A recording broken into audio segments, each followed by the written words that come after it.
Hello, chào mọi người nha. Hôm nay mình được một con chuột.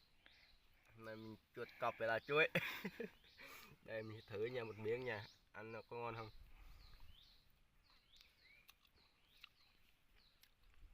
Ngon lắm mọi người. Mời mọi người thưởng thức. Quá ngon luôn. Đấy.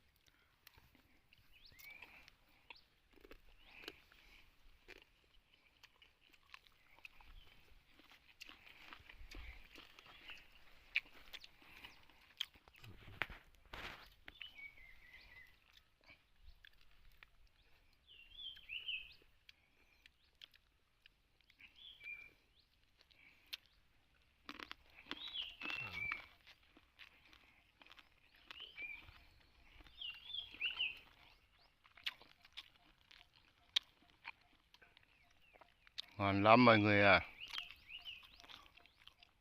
Chuối phải dừa, dừa này đắng lắm. Đắng chua.